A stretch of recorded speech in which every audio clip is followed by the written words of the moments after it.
C'est vrai, Seigneur, que sans toi, on n'est rien. Et tout ce qu'on peut dire, Seigneur, on a besoin de ton Saint-Esprit. Et j'ai besoin de ton Saint-Esprit ce matin, Seigneur. Prends toute la place, que ce soit toi qui, c'est vrai, qui conduise, qui me donne les mots, Seigneur, ce que tu as sur ton cœur, ce que tu veux communiquer à ton peuple. Et parce que ton désir, Seigneur, c'est toujours nous toucher pour qu'on puisse aller plus loin. Qu'on ne soit pas, Seigneur, satisfait de notre petite vie actuelle, mais qu'on puisse rentrer dans la vision que tu as pour chacun d'entre nous. Seigneur, que vraiment nos cœurs soient préparés par tes soins ce matin, qu'on puisse vraiment être impacté par ton amour, par ta grandeur et par ta parole. Qu'elle ne revienne pas à toi sans effet, sans avoir accompli ce que tu as prévu d'accomplir ce matin. À toi soit toute la gloire, Père. Amen. Donc ce matin, je vais parler de l'onction. Et je me suis rendu compte, bon, lors d'une rencontre diacre ancien, il y a Manu qui a soulevé que ce serait bien de parler de l'onction. Et Christophe m'a dit, Régis, tu parleras de l'onction. Et c'est vrai que l'onction, c'était quelque chose qui m'interpelle depuis longtemps. On en parle avec Marcel de temps en temps, de l'onction. Parce que la parole nous parle de l'onction. Et l'onction, c'est quelque chose en fait qu'on a besoin. Et je me suis rendu compte qu'en me plaçant devant Dieu pour recevoir ce que lui veut nous donner chacun à travers l'onction, j'étais en fait loin du compte et que moi-même je vivais pas loin de vivre ce qu'il y a dans la parole au niveau de l'onction. Parce que l'onction, c'est vraiment quelque chose qui, je dirais, qui est grandiose. Et ce qui permet vraiment d'amener le ciel sur la terre, là où on est. Et donc, pour aborder ce thème qui est sur ce sujet qui est l'onction, on va commencer par un passage dans Exode 30, qu'on peut afficher. Et bon, c'est un vaste sujet, hein, et ce matin, je ne prétends pas tout vous donner sur l'onction, parce qu'il y en a qui ont écrit des livres, même sur l'onction, vous pouvez aussi les lire, mais en tout cas, je vais juste aborder ce que Dieu m'a confié ce matin pour nous. Et dans Exode 30, qu'on va lire à partir du verset 22,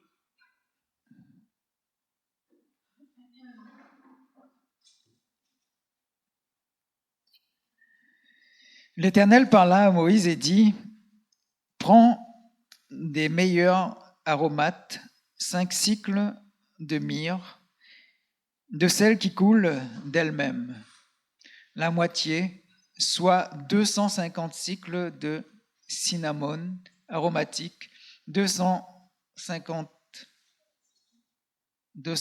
cycles de roseau aromatique, 500 cycles de cassis, selon le cycle du sanctuaire, et d'un d'huile d'olive. Tu feras avec cela une huile pour l'onction sainte, composition de parfum selon l'art du parfumeur, et ce sera l'huile pour l'onction sainte. Tu en oindras la tente de la rencontre et l'arche du témoignage, la table et tous ses ustensiles, le chandelier et ses ustensiles, l'autel des parfums, l'autel des holocaustes et tous ses ustensiles, la cuve avec sa base. Tu consacreras tous ces objets et ils seront très saints. Tout ce qui les touchera sera consacré. Tu oindras Aaron et ses fils, tu les consacreras afin qu'ils exercent pour moi le sacrifice. Tu parleras aux Israélites et tu diras, ce sera pour moi l'huile de l'onction sainte dans toutes vos générations.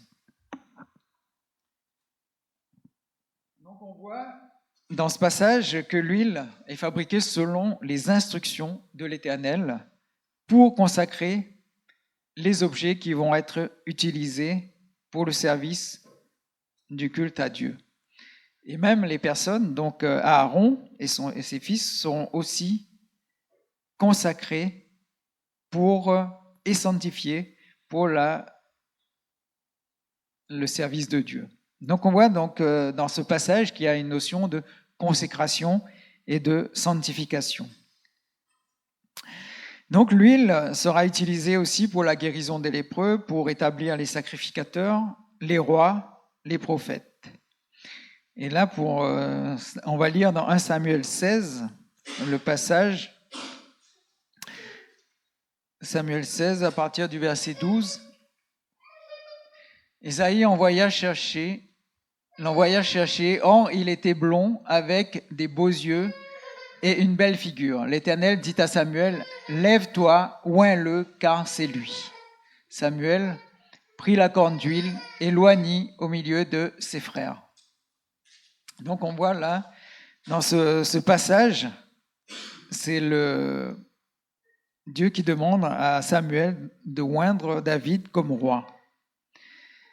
Et à partir du moment où l'huile est versée sur sa tête, la parole nous dit que l'Esprit s'empara de David. La caractéristique manifeste de l'onction, c'est l'Esprit. Donc David était rempli du Saint-Esprit à ce moment-là. On va lire aussi un autre passage dans Ésaïe 10, au verset 26 et 27. L'Éternel des armées agitera le fouet contre lui, comme il frappa Madian au rocher d'Horeb. Et de même qu'il leva son bâton sur la mer, il le lèvera encore comme en Égypte. En ce jour-là, son fardeau sera ôté au-dessus de ton épaule et son joug de dessus de ton cou, et la graisse fera éclater le joug. Donc ici, on a la graisse, mais il y a d'autres versions qui disent l'onction fera éclater le joug. Donc l'onction, c'est ce qui brise le joug. Donc vous savez qu'il y a une différence aussi entre la parole réma pour guérir et l'onction pour guérir. Donc on peut tous recevoir une parole réma qu'on va donner et qui va aussi briser le joug dans le cadre d'une guérison. Mais on peut amener la guérison sans donner de parole. Et la preuve, c'est l'exemple de Jésus qui marche à travers la foule et cette femme qui vient toucher son vêtement et est guérie de sa perte de sang. Donc il y a ces deux aspects par exemple dans le cadre de la guérison, donc d'une guérison qu'on peut donner à travers une parole, et même un enfant peut avoir une parole porteuse d'onction. Mais il y a l'autre différence, c'est de marcher dans l'onction. Jésus, quand il marchait dans la foule, il marchait dans l'onction. Même un enfant qui donne une parole, même sous l'onction, n'est pas forcément passé par cette mort à soi qui est nécessaire. Et c'est ce qu'on verra plus tard. Et dans dans cette même perspective de la mort à soi, il y a ce passage de Jésus à Gethsémane, où, dans Luc 22, où on nous décrit Jésus qui est dans le jardin. Il est tellement oppressé par l'épreuve qu'il y a sa sueur qui coule et qui forme des grumeaux de sang. Et vous savez que pour l'huile qui était brûlée dans le temple, c'était l'huile de 3e pression. Et dans l'huile de 3e pression, il y avait aussi des grumeaux. Et c'était nécessaire d'avoir ces grumeaux parce que ce qui permettait à l'huile de brûler plus longtemps. Pour nous, ça signifie que plus on sera pressé, plus les choses seront glorieuses. Plus on sera pressé, plus les choses seront glorieuses. L'onction, c'est quoi? C'est porter sa croix. Jean-Baptiste avait bien compris ça quand il disait « il faut que je diminue et que lui, il grandisse ». Donc, porter sa croix, il faut diminuer pour que l'onction puisse grandir. Dieu libère aussi une nouvelle onction à chaque fois que tu obéis.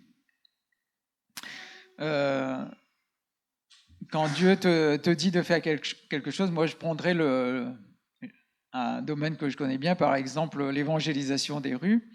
Des fois, quand j'en parle avec certaines personnes qui me disent « Ouais, mais moi j'ai peur que les gens, ce qu'ils vont me dire, comment ils vont m'accueillir. Donc, c'est pas pour moi. » Voilà. Et justement, ce que Dieu veut, si par exemple il nous appelle donc à faire l'évangélisation de rue et qu'on ressent en effet cette peur, Dieu nous demande en réalité d'obéir et de poser cette peur, de déposer cette peur sur l'autel. Et à partir du moment où on va faire ça, qu'est-ce qui va se passer? Eh bien, Dieu va nous donner l'onction dont on a besoin parce qu'on a obéi pour cette mission qu'il nous a confiée. Parce que c'est vrai que vous avez peut-être rendu compte, il y a des choses plus faciles à faire dans nos vies que déposer des choses que Dieu nous demande sur l'autel. Hein, c'est beaucoup plus facile, je pense que les musiciens, ils savent ça, de prendre sa guitare, de chanter un super chant au Seigneur, de le louer, d'adorer. Ça nous coûte, je dirais, moins que pas grand-chose, sinon de prendre du temps que d'obéir à Dieu quand il nous demande de faire quelque chose pour lui. Et tous, vous savez que on a l'exemple aussi d'Abraham dans l'Ancien Testament, quand Dieu lui dit « lâche tout hein, quitte, et suis-moi, lâche ta famille, va hors de ta patrie ». Ça veut dire en gros, sors de ta zone de confort, remets tout sur l'autel pour découvrir ton identité. Quand on ne dit pas oui à Dieu, je crois qu'on n'a pas trop de problèmes. Hein, ça résout beaucoup de problèmes. J'écoutais un message de Cyril Cerdan qui disait que quand il est allé à La Réunion la première fois, Dieu lui a dit « tu lâches tout, tu lâches ton travail, tu lâches ton appartement, ta voiture, tu lâches tout et tu pars ». Donc c'est ce qu'il a fait. Et il s'est rendu compte qu'il fallait payer le prix. Et non seulement il a dû mettre sa vie sur l'autel, mais il a dû mettre aussi la vie de son épouse. Jésus lui-même a vécu un temps de désert avant de commencer son ministère.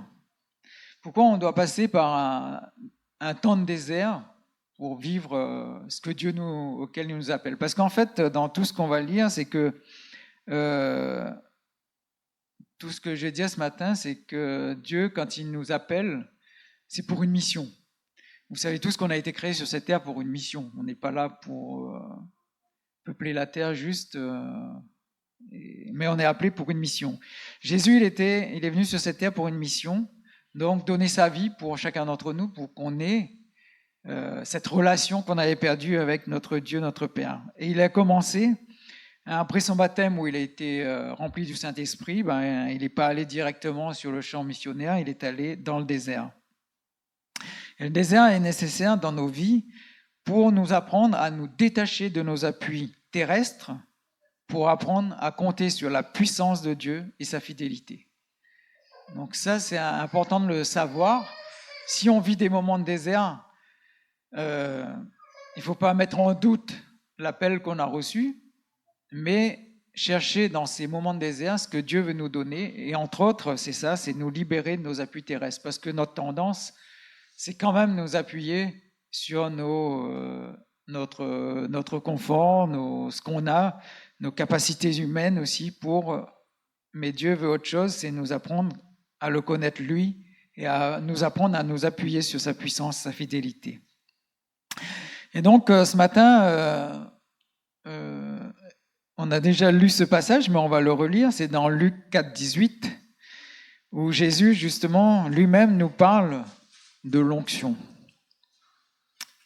Anne-Marie a déjà introduit le message, c'est bien. Donc, dans Luc 4, 18, Jésus dit « L'Esprit du Seigneur est sur moi ». Donc là, on est en sortie du désert. Hein, donc après l'épreuve qu'il a vécue dans le désert avec sa confrontation avec Satan, On voit que l'ennemi essaye toujours de nous montrer le contraire de ce que Dieu veut nous donner.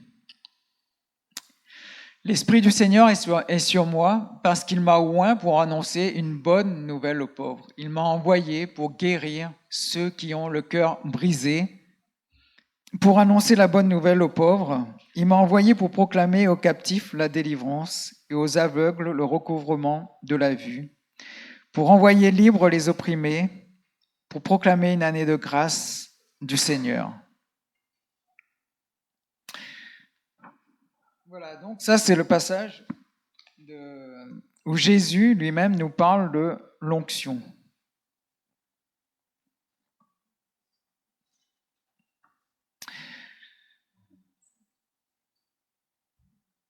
On voit que l'onction, comme je vous disais, est nécessaire pour accomplir notre mission. Donc la question qu'on pourrait se poser et qu'on doit poser au Seigneur, quelle est ma mission ? Parce qu'il y en a peut-être qui ne savent pas quelle est leur mission sur cette terre, pourquoi Dieu les a placés là où ils sont aujourd'hui, dans cette période qu'on vit. Parce que c'est vrai que si on ne sait pas quelle est notre mission, en gros, on n'a pas besoin d'onction. Hein ? On a la présence de Dieu, peut-être ça nous suffit.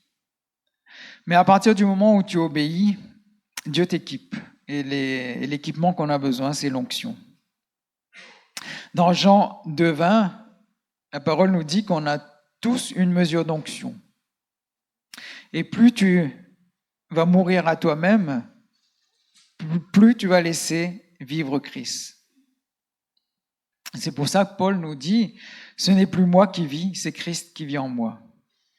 Et cette onction, c'est cette onction qui vit donc en moi. Catherine Kuhlman disait que pour elle, c'était plus dangereux de perdre l'onction, la présence de Dieu, que de perdre sa santé ou son argent. Parce que c'était plus difficile de réaliser que l'esprit n'est plus là. Et dans le psaume 51 qu'on va lire, une partie,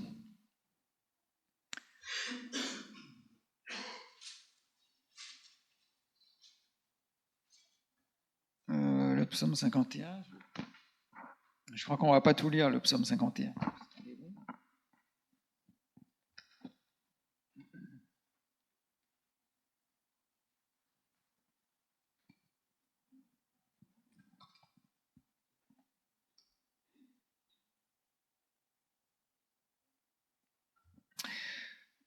On va prendre plutôt le verset 12. Tu peux mettre le verset 12 ?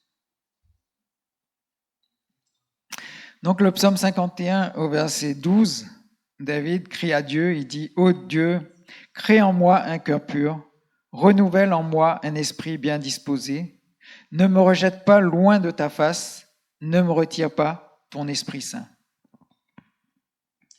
Donc on a vu au début que David était oint par Samuel, donc il était rempli du Saint-Esprit.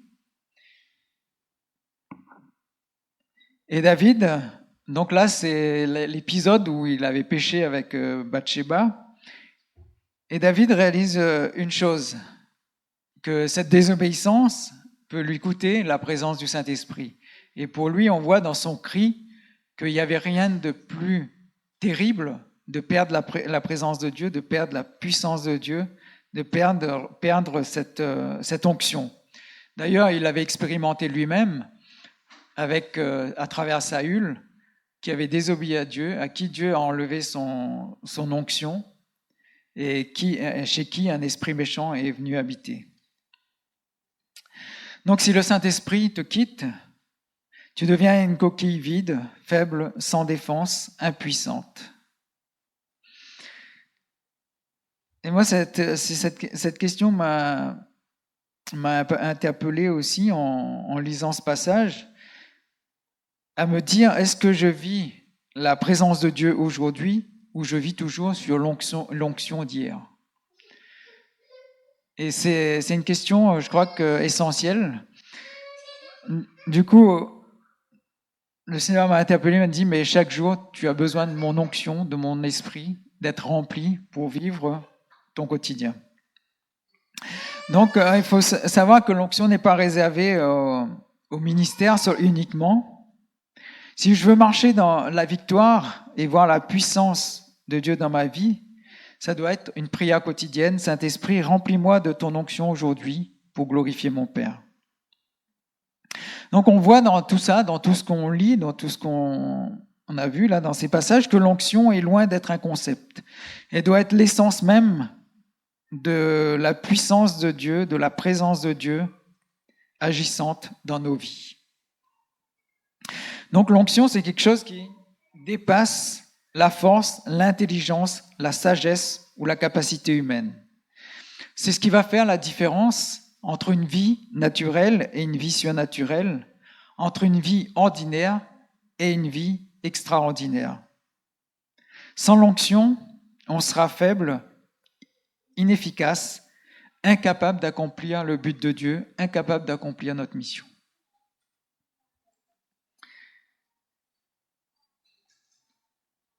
Donc la présence du Saint-Esprit doit être ce trésor le plus précieux que je dois désirer. C'est la présence le plus précieux aussi que je peux avoir.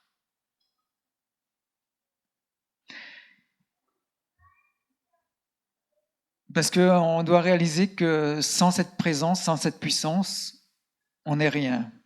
Et rien n'a d'importance. Et David le montrait bien parce que il lançait vraiment un appel désespéré dans sa prière vers Dieu. Ne me retire pas ton Saint-Esprit. Parce qu'il avait réalisé que sans le Saint-Esprit, il serait un homme ordinaire, faible et impuissant. Parce que David, c'est quand même celui qui, suite à l'onction, est allé faire face à Goliath avec une fronde et une pierre. Il a fait tomber Goliath. Et nous aussi, avec une fronde et une pierre, on peut faire tomber tous les Goliaths que Dieu place sur nous, qu'on peut trouver sur notre route. Donc l'onction, c'est cette puissance qui peut faire d'un berger un roi, mais c'est aussi cette puissance qui a transformé des pécheurs, on se souvient avec Jésus, ces pécheurs en des hommes qui bouleversent le monde, qui ont bouleversé le monde, des disciples apeurés, qui ont, pour en faire des prédicateurs remplis de hardiesse. L'exemple de Pierre, après la Pentecôte, qui, lors de son message, a pu amener 3000 personnes à la conversion. Et c'est impressionnant parce que, en lisant plusieurs passages dans le livre des Actes, on peut voir quand Pierre va prêcher, quand il est invité dans des maisons, où, en fait, il dit pas des paroles extraordinaires, mais le peu qu'il donne, on voit que l'action est tellement accompagnée de la puissance de Dieu, de l'onction, que c'est l'onction qui vient toucher, interpeller les gens. Parce que je me mettais à la place de ces gens, je me dis, si on me raconte tout ça, c'est pas dit que finalement je me convertisse, mais en réalité, il y avait une telle puissance qui accompagnait Pierre dans ce qu'il disait. Je trouve que c'était pas forcément les paroles qui étaient dites, mais c'était la présence de Dieu, la puissance de Dieu qui amenait les gens à la repentance, à la conversion. Et je crois que c'est à cela aussi qu'on doit tendre à avoir soif de cela. Et donc quand le Saint-Esprit est là, on n'est plus le même. On marche avec autorité, on parle avec la sagesse de Dieu, on avance avec l'assurance de Dieu. On porte cette présence de Dieu, en fait, que personne ne peut ignorer. Donc, sans l'onction, je crois que notre ministère est sans vie, notre prière sans puissance et notre adoration serait vide. Dans Luc 4, 32, la parole nous dit que Jésus parlait avec autorité. Donc, l'onction, c'est aussi ça, c'est une autorité que Dieu nous donne. On a vu que l'onction, c'est ce qui brise le joug, libère les captifs, guérit les cœurs brisés, donne la vue aux aveugles. Et je pense que chacun d'entre vous vous avez pu réaliser que dans nos vies, parfois, on a des fardeaux, des chaînes qu'on ne peut enlever avec nos efforts humains ou notre seule volonté. Ça ne suffit pas. On a besoin de plus. Et l'onction brise la captivité en un instant. Et l'ennemi n'apprécie pas du tout l'onction, en fait. Et c'est un combat qui va mener pour nous éloigner de la présence de Dieu, pour nous éloigner de l'onction, pour qu'on soit vulnérable. L'ennemi, vous savez, ne craint pas tous ceux qui vont à l'église, qui ont une activité religieuse. Il craint ceux qui sont loin. Plus on grandit dans l'onction, plus les ténèbres réalisent quelle onction nous avons reçue de Dieu. Donc, plus les ténèbres vont fuir. Donc, fonctionner dans l'onction va vraiment fuir les ténèbres. Et cela sans forcément d'avoir une révélation particulière. On n'a pas besoin de prier 1 heure, mais parfois, avec l'onction, 2 minutes vont suffire. Comme je vous disais, l'onction, on a besoin de l'onction pour accomplir notre destinée, l'œuvre de Dieu. On ne peut pas accomplir par nos propres forces, mais uniquement par sa puissance. Sans l'huile du Saint-Esprit, et on peut voir ça dans beaucoup de ministères, parfois des chrétiens, ils s'épuisent, ils luttent, ils dépriment, parce qu'on a peu ou pas de fruits, donc on se décourage, on abandonne. Et c'est pour ça que l'onction, à ce moment-là, devient essentielle et devient une nécessité. Encore l'exemple de Catherine Kuhlman, qui,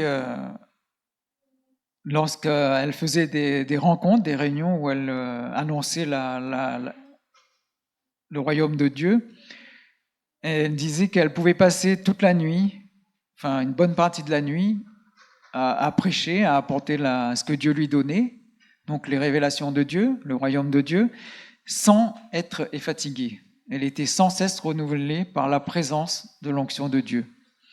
Et elle était tellement remplie d'onction que, sans toucher les gens, les personnes dans la salle étaient guéries, étaient impactées, tombaient en repentance, étaient impactées par la présence de Dieu, étaient délivrées. Et même quand elle rentrait le soir à l'hôtel, les personnes qui accueillaient à l'hôtel elle était tellement remplie d'onction qu'eux-mêmes ils étaient impactés, ils tombaient parfois en repentance. Donc là on passe vraiment dans une autre dimension. Donc si on n'a pas d'huile, on est voué à s'éteindre. L'huile d'onction est pour chaque croyant. Si on est des parents qui élèvent des enfants, et si on veut élever nos enfants avec une piété dans ce monde qui est corrompu, on a besoin de l'huile d'onction. Elle est aussi pour les entrepreneurs qui prennent des décisions qui vont impacter le royaume. Pour les étudiants, les employés qui veulent être une lumière dans leur travail. Pour toute personne qui veut vivre une vie qui glorifie Dieu. Parce que l'onction, c'est ce qui nous équipe, qui nous fortifie, qui nous donne la sagesse, là où notre logique humaine échoue. L'onction accorde l'audace où la peur veut dominer. Elle libère la faveur là où les obstacles surgissent. Elle requiert l'humilité. Saint-Esprit, remplis-moi de ton onction, car sans toi je ne suis rien. Ne me quitte jamais. Dans Éphésiens 6,12, la parole nous dit qu'on n'a pas à lutter contre la chair et le sang. Donc ça veut dire que dans nos batailles, on a des batailles qui ne sont pas charnelles, mais des batailles spirituelles. Et qu'on peut mener qu'avec des armes spirituelles, pas des armes naturelles. Et combien de chrétiens parfois qu'on rencontre qui a toujours les mêmes luttes, qui bataillent, qui traînent des casseroles toute leur vie. Parce que si on vient combattre l'ennemi avec notre propre intelligence, nos propres capacités, notre propre volonté, on se rendra vite compte qu'on est limité. On a atteint nos limites. Mais avec l'onction, avec la puissance de Dieu, on peut déplacer des montagnes. Dans le monde où nous vivons, surtout dans ces temps-là où on s'approche de la fin, l'onction permet et nous aide beaucoup à séparer la vérité du mensonge, les ténèbres de la lumière. Dans 1 Jean 2, verset 20, où il nous est dit que on est tous oints et qu'on sait, vous savez. Donc l'onction est là pour soutenir notre foi face à l'acharnement de l'ennemi à détruire la foi des croyants. C'est pour ça que Jésus dit « Trouverai-je la foi sur la terre à mon retour ?» L'onction. Alors l'onction n'est pas une exaltation émotionnelle ou un sentiment passager. Ça, c'est très important parce que des fois, dans les réunions où il y a la présence de Dieu, il y a beaucoup d'exaltation émotionnelle. Et il nous faut être vigilants que c'est pas uniquement émotionnel ou un sentiment passager, mais l'onction, c'est une présence continuelle et perpétuelle. Et c'est un équipement divin qui permet à une personne de marcher dans l'autorité de Dieu. Elle apporte la clarté là où règne la confusion. Avec l'onction, on n'est pas frustré, mais on peut vivre des accélérations dans notre destinée. Donc c'est un accélérateur de destinée. Ce qui pourrait prendre des années par nos propres forces à batailler, avec l'onction, on peut aller très vite et très loin. Elle ouvre des portes que personne ne peut fermer. Et j'aime bien dire cela, avec l'onction, en fait, tu fly à un autre niveau. C'est un niveau qui dépasse ta capacité, tu bouges dans la capacité de Dieu. L'onction, c'est ce qui transforme un message en un outil de transformation.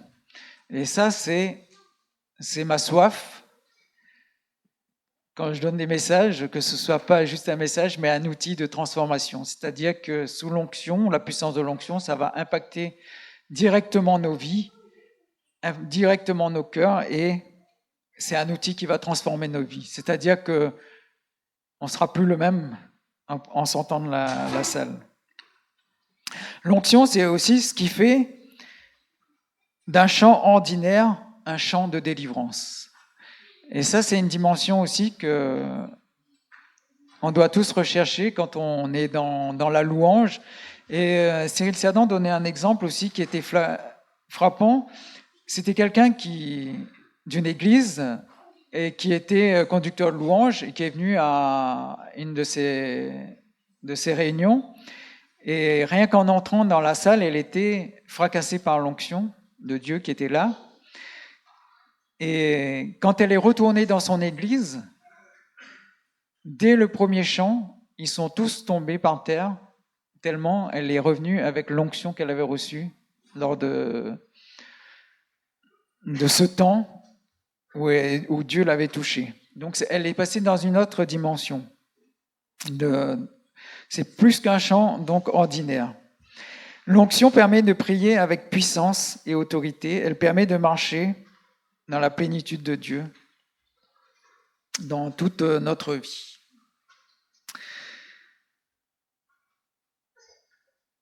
Et donc, comment accueillir l'onction ? Pour accueillir l'onction, déjà, il faut être des vases vides. Parce que vous savez que l'onction, comme je disais au début, c'est de l'huile.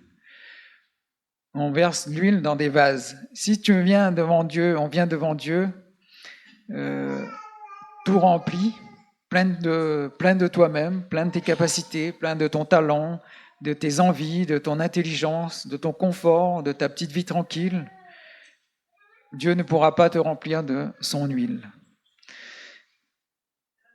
Parce que Dieu veut nous remplir. Et souvent, on peut être rempli de l'huile, de la présence de Dieu. Mais pour que ça ait une influence, un impact sur ce qui nous entoure, il faut être plus que rempli, il faut déborder de l'huile.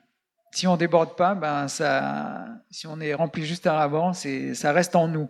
Mais Dieu, ce qu'il veut, c'est arroser les autres avec notre huile. L'huile qu'il va mettre en nous, dans nos vases, il va arroser les autres. L'onction doit être recherchée, car elle ne repose pas sur les complaisants et ne demeure pas sur les désobéissants. Donc la désobéissance, on a vu, pour l'exemple de Saül. Les complaisants, on peut citer Samson, qui prenait ça un peu à la légère, la présence de Dieu, l'onction qu'il avait reçue, et il a payé aussi le prix. L'onction est donnée à ceux qui ont faim, qui veulent honorer Dieu dans leur vie. Donc, et ça, Catherine Kuhlman disait aussi, il faut avoir cette soif, cette faim d'être rempli d'onction de Dieu. Donc ça exige une vie de consécration, d'abandon total à la volonté de Dieu, une vie d'intimité avec le Saint-Esprit. Car fréquenter des personnes ointes ne suffira pas.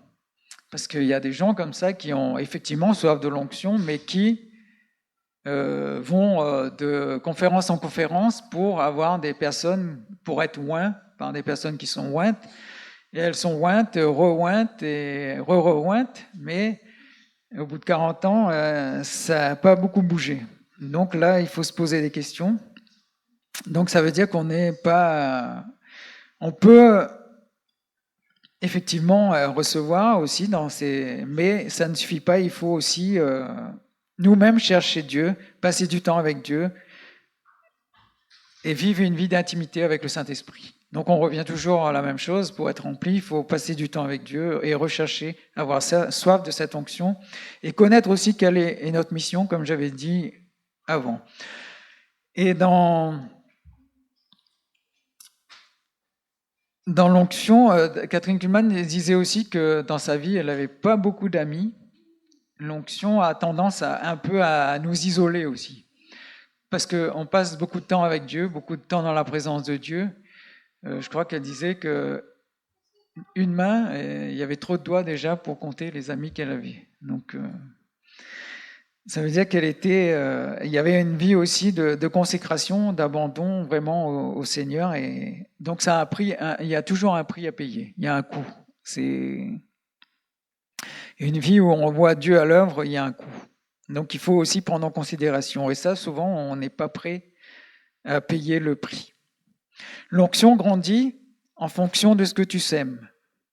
Si tu veux l'onction pour guérir, sème dans la guérison. Si tu veux l'onction pour proclamer des paroles, sème dans le prophétique. Au début, c'est vrai, peut-être que tu vas avoir une parole, mais après que Dieu te donnera pour délier ou lier ou délier, mais après, à partir du moment où tu commences, Dieu fera le reste. L'onction se reçoit, s'accueille. Jésus dit, je suis à la porte, je frappe et j'attends. Pour entrer dans cette dimension, il faut accueillir l'onction. Quand elle est là, cette présence tangible de Dieu, et on n'a pas besoin forcément d'imposition des mains. Comme je vous disais tout à l'heure, tu peux rentrer dans une salle remplie d'onction et être à genoux, repentant. Pour nous, porter l'onction, c'est porter l'onction avec loin, et loin, c'est Jésus. Dans le livre des Actes, on voit Étienne qui servait aux tables. Il était tellement rempli d'onction et il arrosait tous ceux qui étaient là autour, tellement l'onction était sur lui. Donc, on peut être rempli d'onction même pour servir aux tables. Et Marion l'avait aussi évoqué dans un de ses messages dernièrement. Elle nous disait, ne soyons pas comme les vierges folles, mais les sages. Pour que lors de le retour de l'époux, nous n'ayons pas nos lampes remplies, pour que nous ayons nos lampes remplies, pour que nous soyons la lumière du monde, il faut être rempli d'huile. Il ne faut pas que notre huile s'épuise. Donc on a besoin tout le temps d'aller à la source pour être rempli de cette huile. pour que nous puissions participer donc au festin avec Christ. Voilà, donc je ne vais pas aller plus loin parce qu'il y a aussi, j'ai laissé la place après à Mélanie, qui va nous donner un exemple un peu plus concret donc, de ce qu'elle vit au niveau de l'onction. Donc ça va vous encourager dans le côté pratique, dans la réalité de ce que Dieu fait encore aujourd'hui. Mais rappelons-nous qu'on n'a pas été sauvés pour aller au ciel uniquement, mais pour amener le ciel sur la terre. Et amener le ciel sur la terre, on a besoin de l'onction de Dieu. On ne pourra rien faire sans l'onction de Dieu. Et j'espère qu'à travers cela, vous avez été aussi interpellés à être remplis, à rechercher cette onction. Et je pense qu'on peut tous s'unir ensemble pour crier à Dieu, pour recevoir aussi, être loin, pour qu'on puisse briller là où il nous place. Et Dieu attend qu'on brille. Parce qu'on est dans une période aussi de réveil, ça bouge. Et pour être efficace dans ces temps-là aussi, on a besoin d'être rempli de l'onction de Dieu.